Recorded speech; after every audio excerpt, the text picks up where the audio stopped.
जैसे अभी आपको पता है कि वो दो निकम्मी आत्मा, एक ने कहा इसमें भगवान आता है।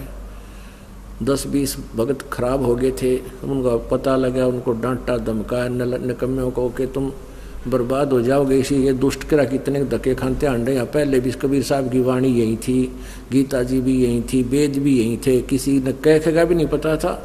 इस दास से थोड़ा बहुत ज्ञान सुन के पंसारी बनना चाहते हैं। हमने तो बड़े बड़े ढाणे हैं, ये दो कुतरू फेर पैदा होते हैं।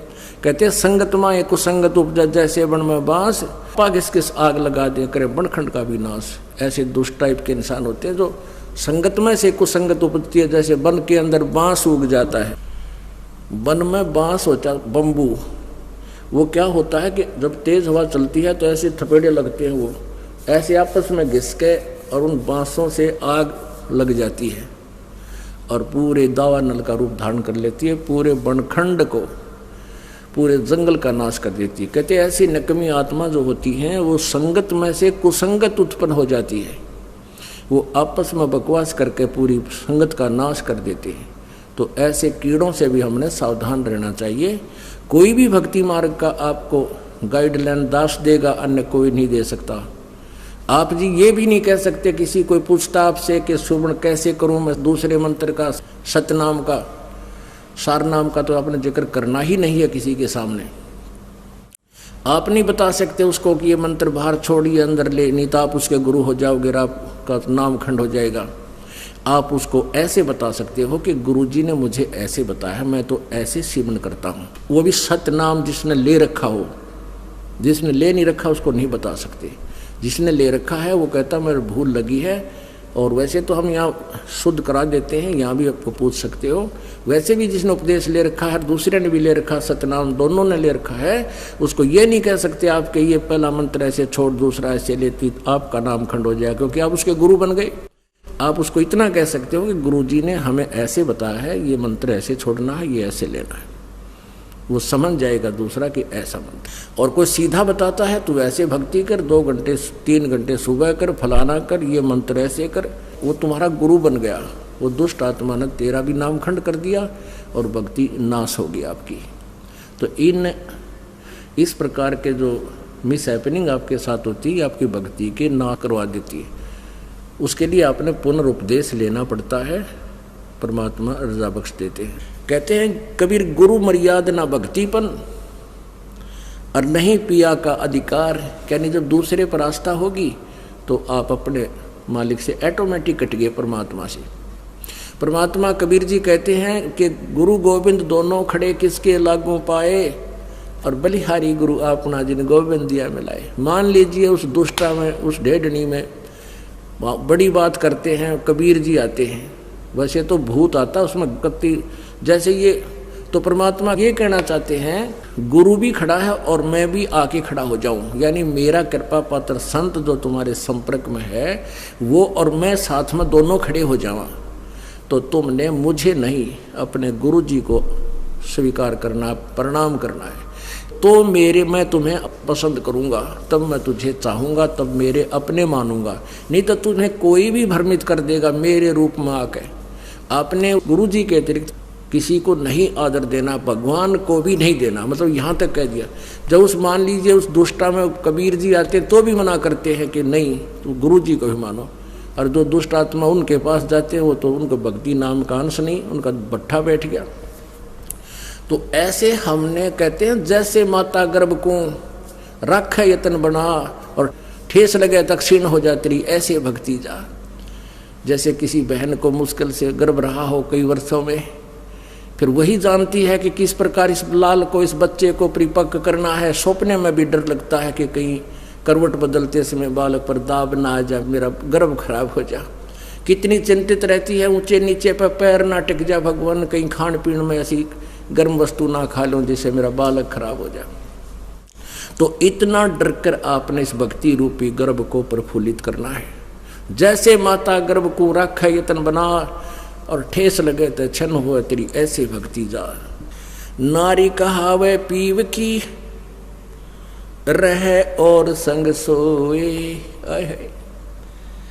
जार सदा मन में बसे खसम खुशी क्यों होवे। देख कितनी गहरी बात बताई जाता है। नार कहावे पीव की, और कहते हैं रह और संग सोए, और जार सदा मन में बसे फिर खसम खुशी क्यों होए। आन उपासना, अन्य के अंदर आस्था नहीं रखनी। जैसे परमात्मा कबीर जी आए थे, 64 लाख शिष्य थे उनके उस समय, उन्होंने कभी नहीं बताया कि मेरे स्थान में किसी और में भगवान आवे है, उसमें जाकर पूज लो। अब उन दुष्टा ने के बका रखे ये बालक कि गुरु जी ने कहा है कि तुम ऐसे करो और ऐसे करो और उसको भगवान मानो, और गुरु जी का आगे नहीं बताना, नहीं वो नाराज हो जाएंगे। इन मंदबुद्धियों ने यह भी मान ली गुरु जी का आदेश। पीछे से 10-20 दिन यह बकवास चली थी, अब सेट हो गया। गुरु जी का मेरा आदेश, और मेरे सामने आप कहो कि क्या आपने ऐसा बोला है, और मैं नाराज हो जाऊंगा, यह भी स्वीकार होगी। तो ये ऐसे कुसंगत होती है, वो बर्बाद करती है उन्हीं को जो मंद बुद्धि होते हैं। नहीं तो ज्ञानवान तुरंत सोच लेते ये कोई बात है, इतने दिन हो गए गुरुजी ने, 15 साल हो गए मैं नाम देते न, किसी को ऐसा कुछ कहा नहीं, कोई ऐसी दोगली बात करी नहीं।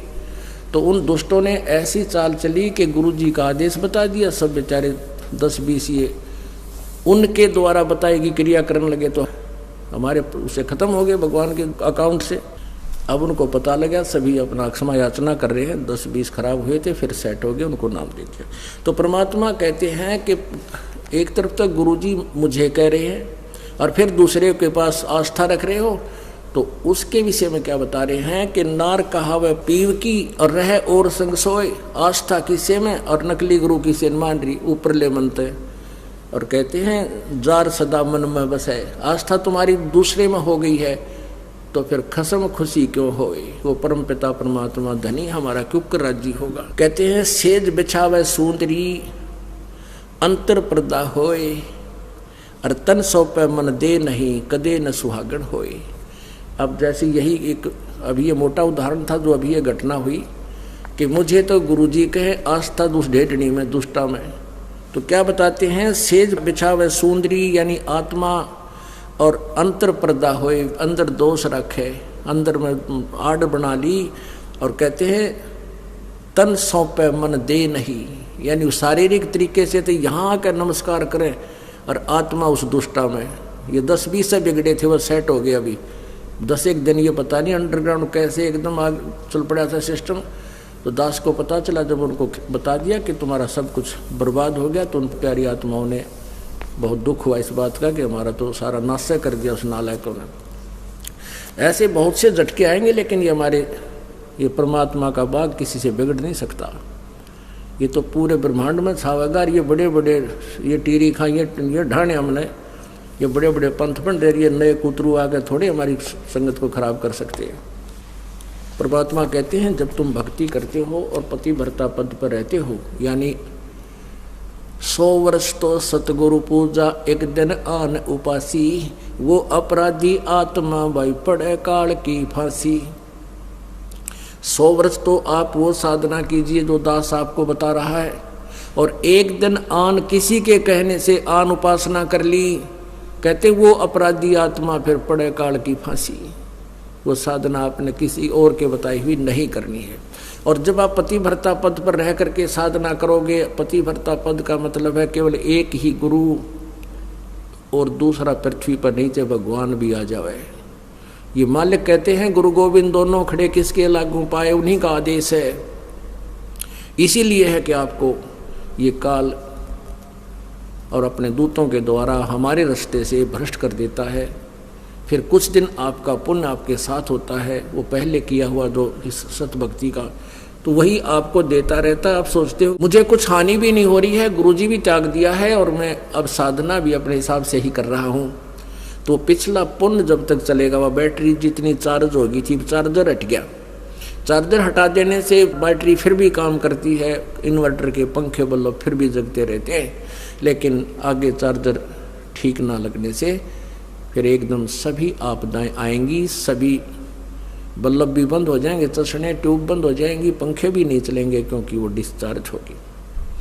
तो परमात्मा कहते हैं 100 वर्ष तक सतगुरु पूजा एक दिन आन उपासी, वो अपराधी आत्मा फिर पड़े काल की फांसी। और पतिव्रता पद पर यानी अन्य की कोई आस्था नहीं रखनी, केवल ये दास जो बताओ वही साधना आपने करनी है, उसी तरह नियम रखने हैं।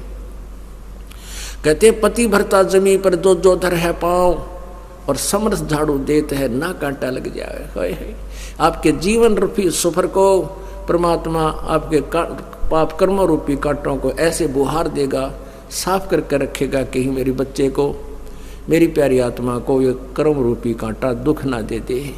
कहते समर्थ झाड़ू देते है पतिव्रता। फिर ऐसी जो आत्मा जो एक परमपिता पर रुकने वाली, सच्ची श्रद्धा करने वाली, अपने जीवन रूपी सफर पर पग रखती है, तो समर्थ झाड़ू देते है कहीं ना कांटा लग जाए। बोलो सतगुरुदेव परमपिता परमात्मा।